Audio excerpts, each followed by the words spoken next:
So today is what's called or known as Palm Sunday on the Christian calendar.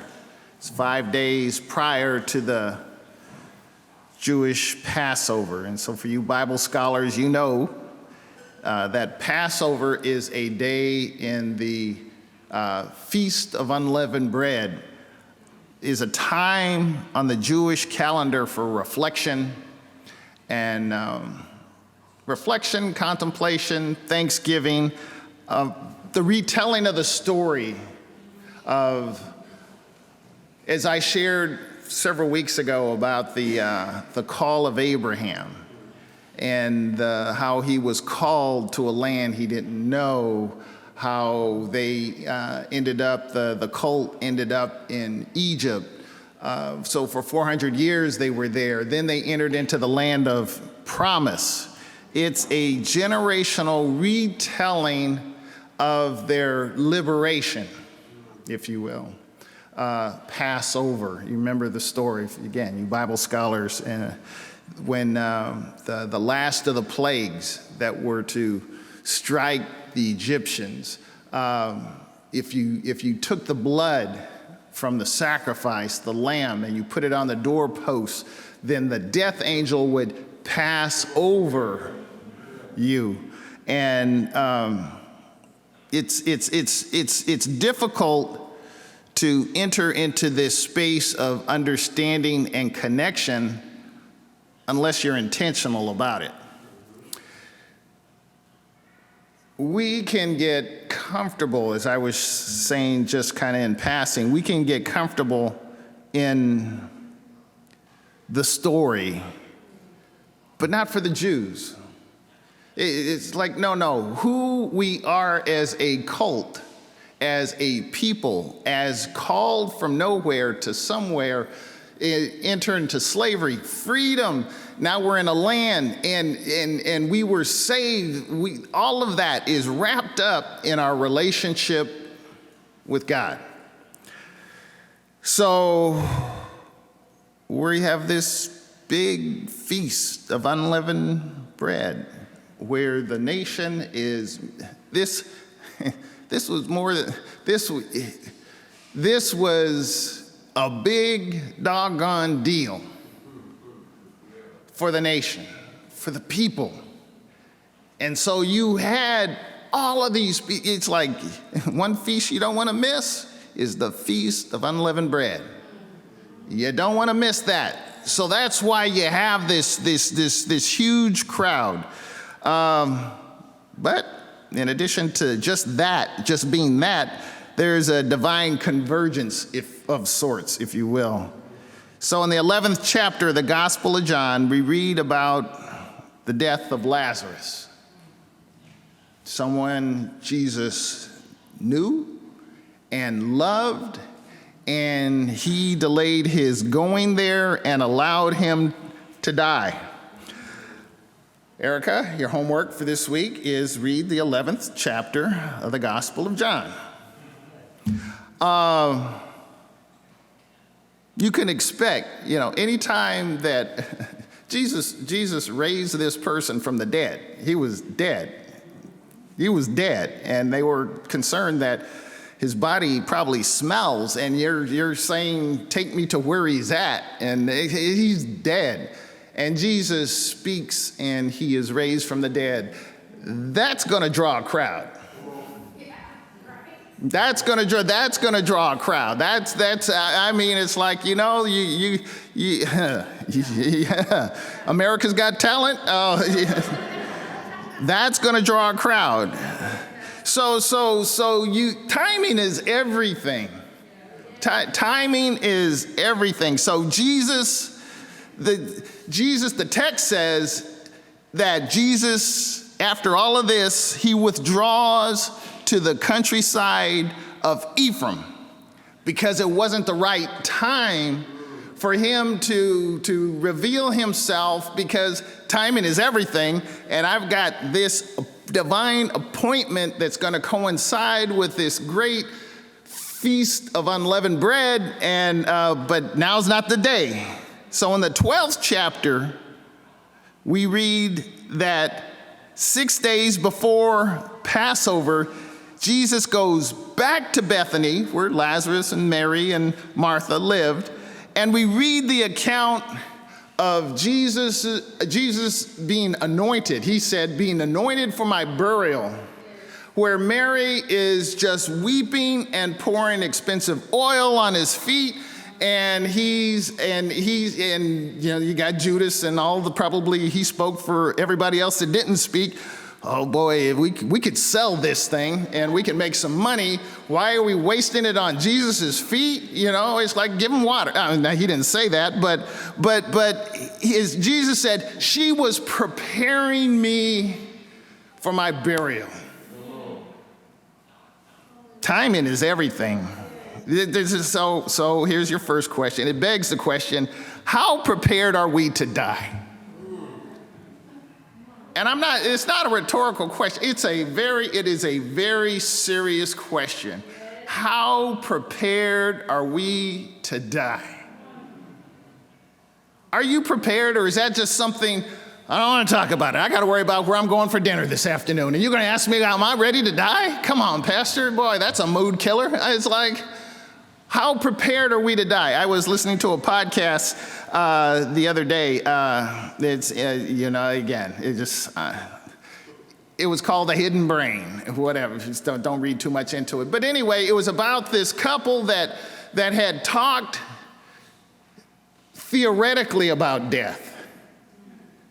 Theoretically, it's like, okay, well, when the time comes, and you know, do you want to extend life? Do you want them to pull out all the stops? Do you want to do? No, I don't want to do that. But when the time came for her to die, it was the wife in this case. She's like, pull out all the stops. Do everything you need to do to extend my life. Death is theoretical.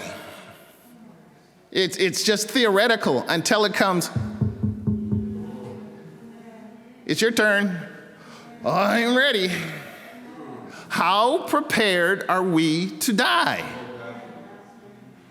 Now, I am talking physically, but I'm also talking spiritually. How prepared are we to die? Well, you know, I'll die if it doesn't hurt too much. Well, that's a pretty dumb thing to say. Well, but we relate to God in that way. I will die to you. I will give to you if it doesn't require too much. You know, it's like, you know, I mean, the guy, he had a better excuse than most of us. Can I just wait until my father passes? You know, he's kind of up in age, and can I bury my father? And Jesus said, fat chance. Oh, that's my paraphrase. He said, let the dead bury the dead. You can't do the things of the world and do the things that I'm calling you to do. But Pastor, I live in the world and I gotta eat and I gotta, you know, I hear you. I hear you. Yeah, if you really want to shut down a conversation or make a crowd leave, talk about death. That'll shut down a conversation every time. Are you prepared to die? Well, okay. So the verses immediately before today's text read, the 9th through the 11th verse read, meanwhile, a large crowd of Jews found out that Jesus was there, Bethany, and came, not only because of him, but also to see Lazarus. Again, I told you, that's, hey, you know, boy, did you see that guy was dead and now he's alive? Come see this transformation that's taken place. That'll preach just come see. That, as they say, whoever they are, the biggest draw to the kingdom is your life. It's not marketing, it's not flyers on the door, it's not even Easter in the park, as much as that's a good thing to do. It's your life. When people see your life transform, it's like, hey, I know you. It's like, you were pretty jacked up. And now there's been a change in your life. Give me some of that. I need that change. I need that transformation.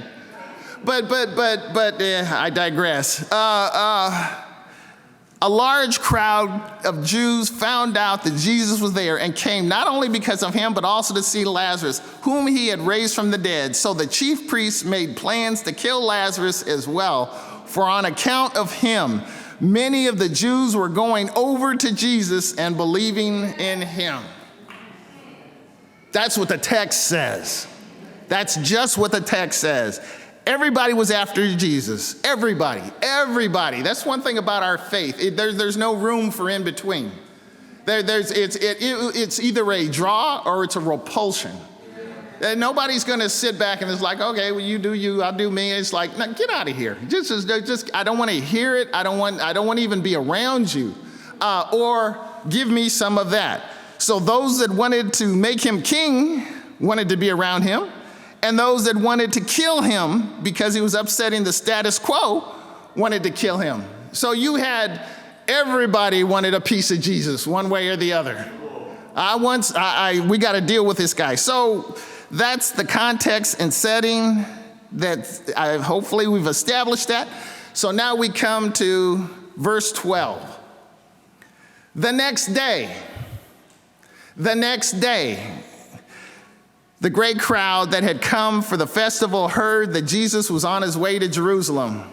They took palm branches and went out to meet him, shouting, Hosanna!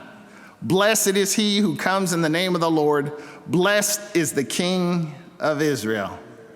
Jesus leaves Bethany and he goes to Jerusalem. It's pretty close. So what we have is the response of the crowd to Jesus they saw. That's the Jesus they saw as a fulfillment of God's promise. So finally, all the wrong stuff is going to get made right. You know, he's going to come in, he's going to set things right.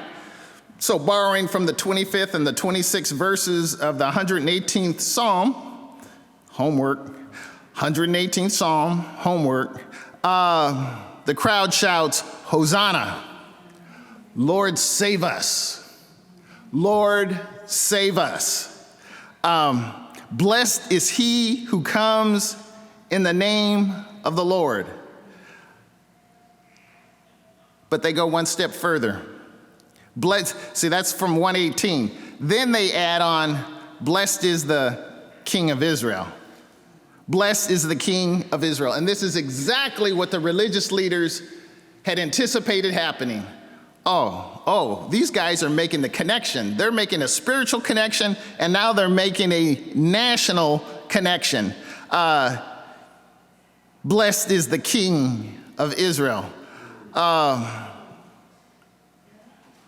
Lazarus raised from the dead. Yep, I saw this one coming. How many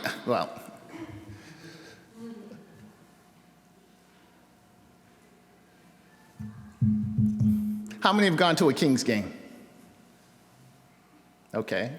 Now, you know when they introduce the players to the Kings game, it's like, stand up, put your hands together.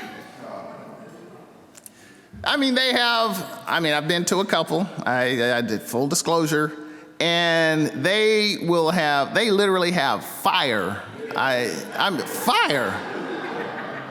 Literal fire shooting. You can feel the warmth from the heat, from the torches that are going up, and the crowd gets loud, and they start clapping and stomping, and it's like, here comes, and we ain't won anything, you know?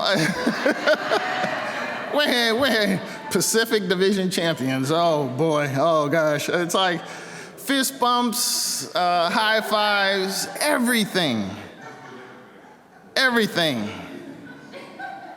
Because they're anticipating their team coming. And what do we have here? Jesus finds a donkey. How would you guys, if your kings came riding in on a donkey? See, that's why we're in last place. You know, it's like, you riding in on a donkey. Are you serious? A donkey? A donkey. A donkey. What in the, no high fives, no. It's like, I mean, I've put branches down. I've lit torches. I've clapped. And my king is rolling in on a donkey. I'm serious, I'm with you. That's why, I mean, read the text. Read the text. That's why I love John's admission. At first, his disciples didn't understand this. This is a king. This is the Messiah. And he's coming in on a razor scooter.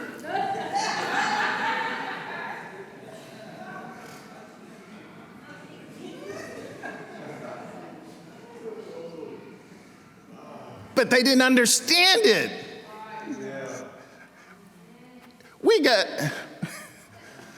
got 2,000 years of learned experience, and we don't understand it any better today than they did then. In terms of what the expectation was. A donkey. A donkey.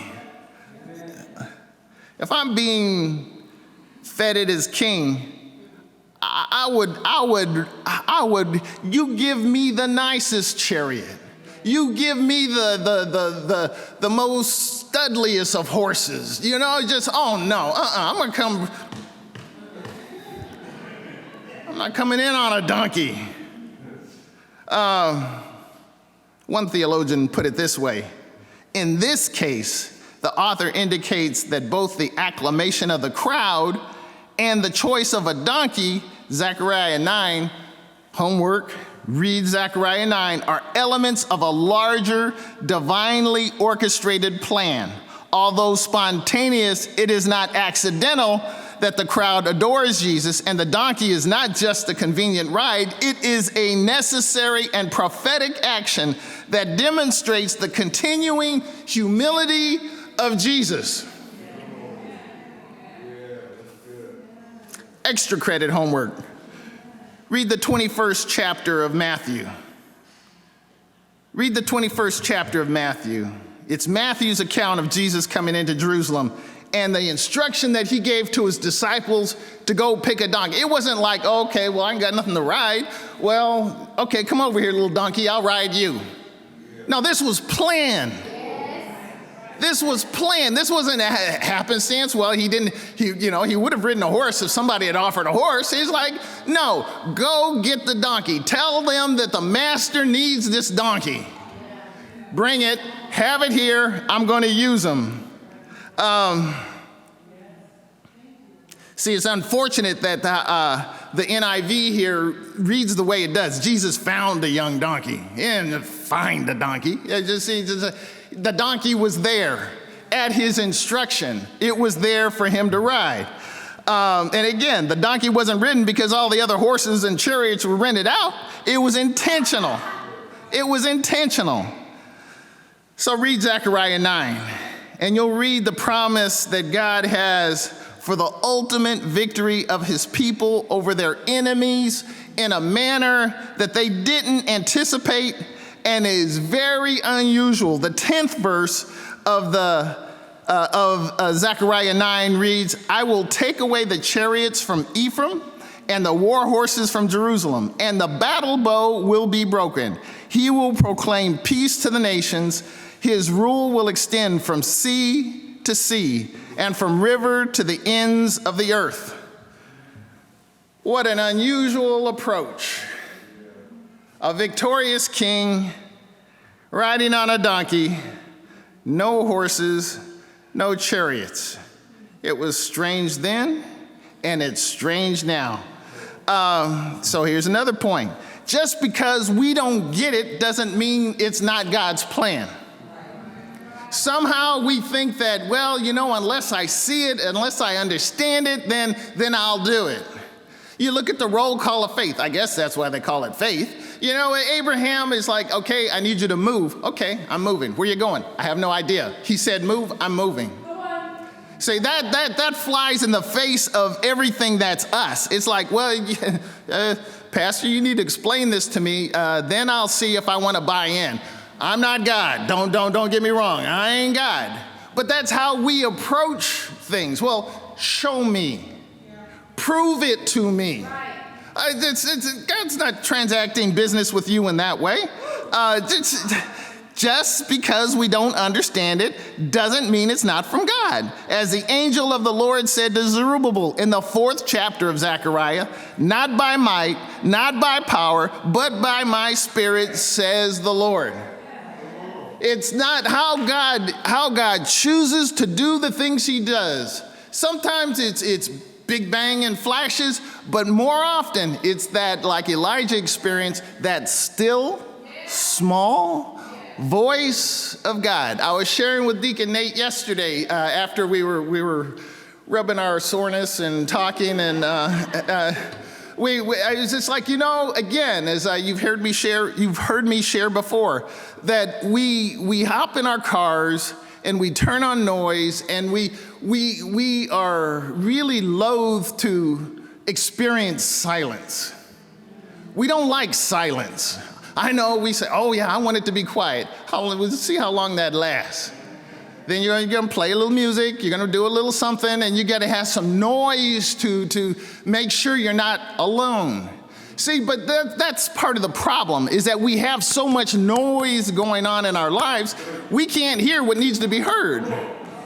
We got all types of voices and inputs coming in, and it's just like, oh, well, this and this and this. And then God is like saying, I'd like to talk to you, but you seem to be kind of busy.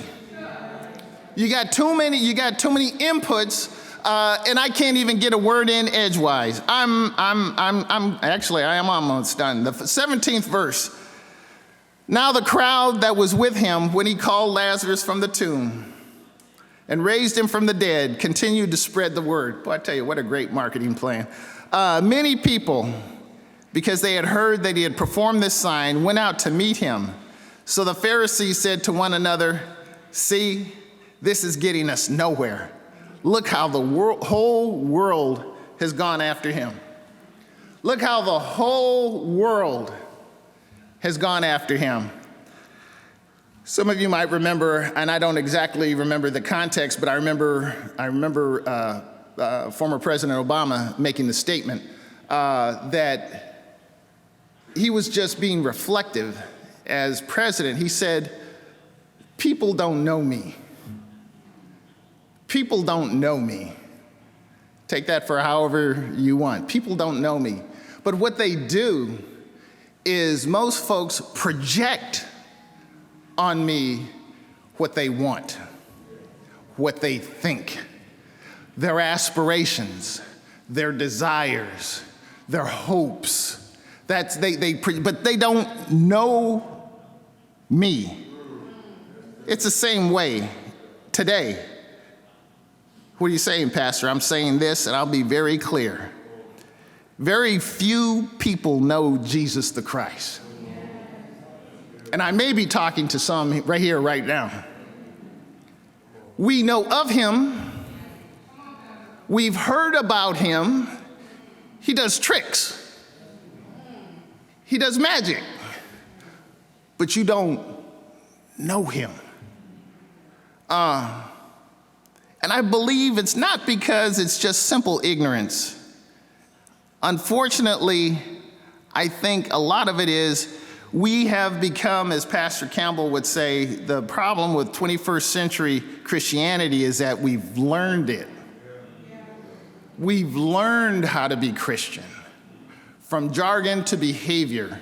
And so we'll project a certain life and lifestyle, but we're so raggedy, it's pitiful. If just pull back the veil. Now, I'm first in line. Trust me now when I say, there are certain things, Ricky, you will never know about me. And that's between God and I.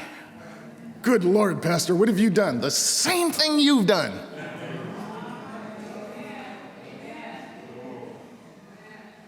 See, but if we get caught up in the appearance or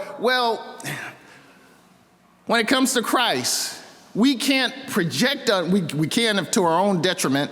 You can project on him what you think he is, but I would submit you need to know him for who he is. Him dead. Don't bring him up. Don't talk about Jesus. Don't talk about holiness. Don't talk about lifestyle. Don't talk about any of those things that would make me change from the comfort that I find myself in. Out of sight, out of mind. Let me do whatever, as someone joked, it's like Jesus, if we're not careful, he's a Jesus buddy bobblehead doll. You just kind of tap him on the head and he's just kind of like, Jesus, should I do this? Yeah. That's if we're not careful, we'll create a caricature of who Jesus is or who we think he is. We'll create an image of him. What does that sound like? Sounds like Sinai. Sounds like when I was coming out of slavery. They witness God in his fullness. Moses leaves, and then what do? We're going to create a God that in my image, that I can control, that's the God we're going to worship. That other guy, I can't deal with him. So 2,000 years ago, people were shouting, Hosanna. They were looking for relief from their human suffering. From their human suffering. They wanted the boot of the Roman Empire off their neck. I understand that as best I can understand that. I understand that. I come from a lineage that understood that. But what about our spiritual illness? What about our spiritual slavery, if you will? Are we looking for relief from that? Are we looking for a king, or are we looking for a savior? You do know those are two different things. Are we looking for a king? Are we looking for a savior? Okay. Yesterday, I'm closing. I promise, Chris. I promise. I'm closing. We were talking about this earlier. I knew yesterday when we were playing basketball. Why am I not really dragging and sore and everything? Because I knew what I was capable of. And I knew what I was incapable of doing. So it's just like, well, that was a strong amen. That's that. But I knew I can't do this. I need to act and move within the constraints and the restraints of my humanity. So we didn't have a basketball god or wizard that come out there, but I am so glad. I am, as the preachers would say, I'm happy glad that God isn't waiting for me to define him. He knows who he is. So honey, as you said, your best bet is to understand who God is and respond to him in that way. Wonderfully, God knows who he is. Who is he? We don't have to guess.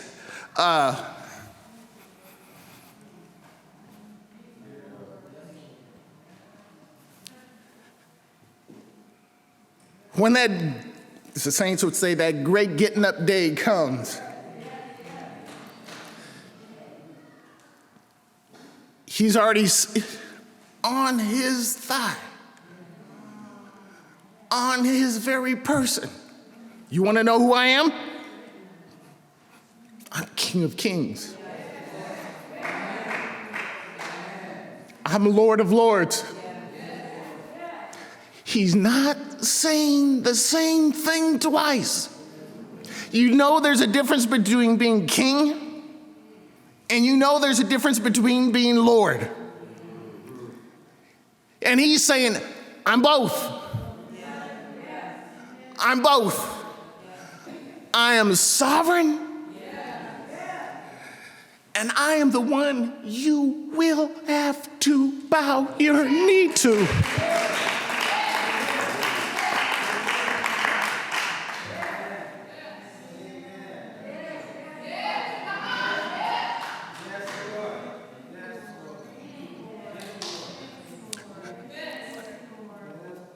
The decision really is, right now, is do you want to bow now?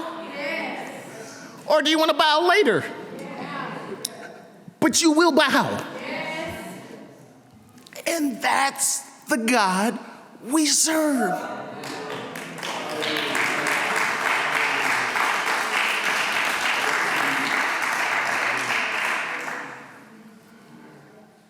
It's incumbent on us to know who we are associated with, because otherwise we will fall into the same worldly trap as, oh, I know him. No, you know of him.